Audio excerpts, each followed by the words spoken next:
Ahmedabad plane ક્રેશની ઘટના કેમ બની? કોકપિટમાં એક્ઝેક્ટલી શું બન્યું હતું?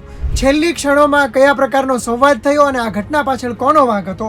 આ તમામ પ્રશ્નોના જવાબ મળી જશે એક ડિવાઇસમાંથી જેનું નામ છે બ્લેક બોક્સ. કોઈ પણ વિમાન ક્રેશ થાય ત્યારે આ બ્લેક બોક્સ એના કારણો અંગે માહિતી આપતું હોય છે.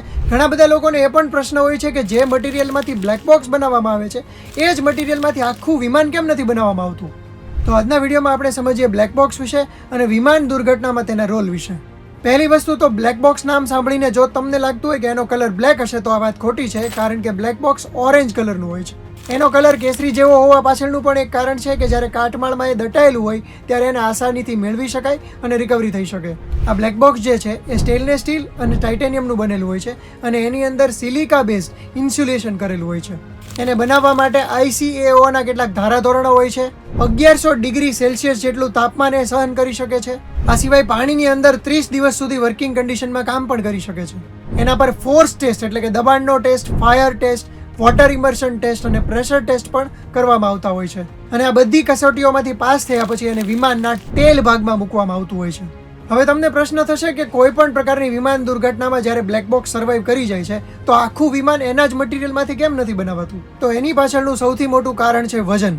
બ્લેક બોક્સ જે છે એ સ્ટેનલેસ સ્ટીલ અને ટાઇટેનિયમનું બનેલું હોય છે. આખું પ્લેન જો એનાથી બનાવવામાં આવે તો વજન ખૂબ વધારે વધી જાય. પ્લેનના મિકેનિઝમમાં વૈજ્ઞાનિકોનો સૌથી મોટો હેતુ એ હોય છે કે એનું વજન ઓછું રાખી શકાય, જેથી કરીને હવામાં સ્થિર રહી શકે અને બીજું એના ઉપર જે ફ્યુઅલ છે એનો પણ ખર્ચ ઓછો થાય. એટલે સામાન્ય રીતે પ્લેન્સ એલ્યુમિનિયમ એલોયસ કે પછી કાર્બન ફાઇબર કોમ્પોઝિટ્સના બનેલા હોય છે. જ્યારે બ્લેક બોક્સના મટીરિયલમાંથી પ્લેન બનાવી શકાય નહીં. પ્લેનના જે જુદા જુદા ભાગ હોય છે એમાં પણ જુદી જુદી સામગ્રીનો ઉપયોગ થયો હોય છે. એટલે કોઈ એક કે બે મટીરિયલમાંથી આ બધી સામગ્રીઓ બની શકે નહીં. એરોડાયનેમિક્સના સિદ્ધાંતો પ્રમાણે પ્લેનને લાઇટ વેઇટ રાખવા માટે બીજા બધા જે મટીરિયલ છે એ પણ હળવા વાપરવામાં આવે છે. અને જો આવું ન કરવામાં આવે તો વિમાન બનાવવાની પણ કિંમત વધી જાય અને એને ઉડાવવાની પણ કિંમત આપણે ઇમેજિન ન કરી શકીએ એટલી બધી વધારે થઈ જાય. હવે આ બ્લેક બોક્સના પાર્ટ્સની વાત કરીએ તો એમાં મુખ્ય બે પાર્ટ હોય છે, FDR અને CVR. ફ્લાઇટ ડેટા રેકોર્ડર છે એ ફ્લાઇટના 25 કલાકના ટેકનિકલ પેરામીટર્સને રેકોર્ડ કરે છે. એમાં ફ્લાઇટની હાઇટ કેટલી હતી, એની સ્પીડ કેટલી હતી, એન્જિનના પરફોર્મન્સ કેવા હતા, એ સિવાય કોઈ સિસ્ટમ વોર્નિંગ અપાઈ હોય કે પછી ઓટો પાયલટ સ્ટેટસ હોય તો એ બધાની નોંધ રાખતું હોય છે. આ સિવાય જે કોકપિટ વોઇસ રેકોર્ડર છે એ જે પાયલટ્સ બેઠા હોય એ કોકપિટ છે ત્યાં થયેલા તમામ રેડિયો કમ્યુનિકેશન અને એમની વચ્ચેના સંવાદને રેકોર્ડ કરે છે. જેથી કરીને જો ક્રેશ જેવી ઘટનાઓ બને તો જાણી શકાય કે છેલ્લે એમની વચ્ચે શું સંવાદ થયો હતો અને કયા પ્રકારના રેડિયો સિગ્નલ્સ એમિટ કરવામાં આવ્યા હતા.